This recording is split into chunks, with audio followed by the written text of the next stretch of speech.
видеода барлық активный персонажларды көріп шығатын боламыз. Так, бірінші персонажымыз бұл Айрис.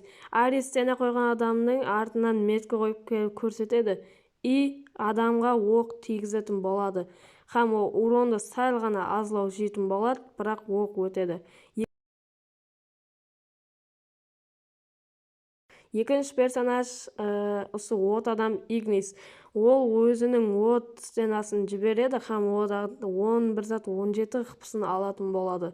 Ол сізге рашқа кіріп бара тұрғанда я зажимайтын уақытта көп қана пайда береді и сценаларды да секундтардың ішінде сындырып тастайды. Кейінгі персонаж Райден. Бұл өзінің Человек-пауктың баласы болған өлмежеген жібереді и адамды 10 секундқа тоқтатып қояды. 5 секундқа тоқтатып қояды. И одан 10 секунд 10 қыпыдан жеп тұрады, и сіз оны тоқтап тұрғанда арқайын зажимлап тастай аласыз. Соменен бірге кулак зат короче. Кейінгі персонаж Стефи. Ол персонаж оны қосып тұрып біреу сізге бомба атса, ол бомба партламай қалады и сізге урон келмейді.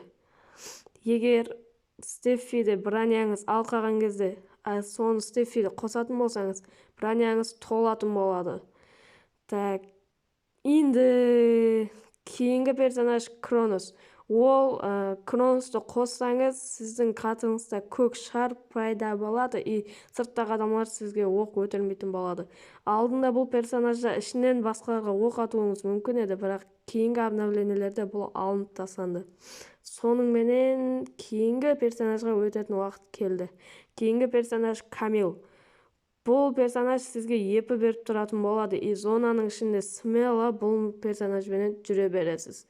Хам бұл персонаж өзі 5 секундта толатын болады и сіздің епіңізді 200 емес 250-ге шекем толуға жәрдем береді. Кейінгі персонаж Скайлер. Скайлер менен сіз сценаларды арқайын сындыра аласыз, хам оны 2 рет қолдана аласыз. Так, енді кейінгі персонажға өтеміз. Кейінгі персонаж Кода. Кода менен сіз 50 метр аралықтағы адам, 50 метр аралықтағы адамларды ровно читерге ұқсап көретін боласыз и ол сізге көрсетіп тұратын болады. Кейінгі персонаж осындай бір қыз Ишакбайский и сіз оны қолданылатын болсаңыз, сіздің қарсыласыңыз өзінің активный навыгын қолдана алмайтын болады. Кейінгі персонаж Татсуя. Сіз Татсуя менен 5 метрге шекем ұшып флеш болып кете аласыз. Себебі дейжан, кейінгі персонаж Вуконг. Вуконг менен сіз шөпке айланып кете аласыз. Бірақ бұл шөпте сізге оқ өтеді, бірақ сіз 15 секундқа дейін бола аласыз. Бірақ адамларда сізде автоприцел ұстамайды. Егер сіз зажимлауға навыгыңызды отырған болсаңыз, бұл навык точно сіз үшін. И бұл персонаж сіз Вуконгды қосқаннан кейін шетінде домалақсыз сыз береді, и сол сызық тауысаман дегенше бір адам өлтірсеңіз, қайтадан толатын болады. Татсуя досында. Кейінгі персонаж Сантино. Сантино өзінің кейінгі манекенге ұқсаған бір затын жібереді, и ол 50 метр емес яқшы. Манекенге жібереді, нешекен білмеймін, и соған бара аласыз. Қамаранайын қайтадан артқа қайта аласыз. И ол жоғары биіктікте 10 метр аралықта қолданылады, қам бұндай жерін білмеймін. Бірақ төбеден төмен. Кейінгі персонаж Кассандра. Сіз Кассандраны қолданғаныңызда 50 қыпы сілерге қосып беретін болады. И адам сілерге атса бірінші болып сол 50 қыпы кетеді. Кейін сіздің кәдімгі қыпыңыз кетіп басылайды. Сонымен бірге бұл персонаж кібірейтіңді жүді қолдануға пайда болады.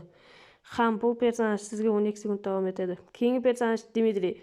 Димитрий бұл сіз үшін рейтингда сіздің тимитіңізді или өзіңізді көтеру үшін көмек беретін болады. Егер сіз өлуден алдын Димитрийді қосып қалып жатып қалсаңыз, өлсеңіз, сіз жатып қаласыз, и сізді тірілтуге өзі тірілтеді. И бұл тек тірілтуге емес, қыпыны да толдырады. Кейінгі персонаж Кесси. Кесси сіздің командаңыздың қасын. Бұл дуоға арналған зат. Бұл бір адамға сіз жібере аласыз, и 30 метр аралыққа шеген бара аласыз. Кейінгі персонаж Кента. Кента менен сіз 5 метр ар жақта тұрған адам сізге урон өтте аз тиетін болады. Хам кейінгі персонаж Алок. Алоктың 2 түрі бар. Хам Алокты қоссаңыз сізге қыпы береді, и шақ қанласатын боласыз. Ой, SMS қып қойған нес. Кейінгі персонаж, мұнаң атын білмеймін.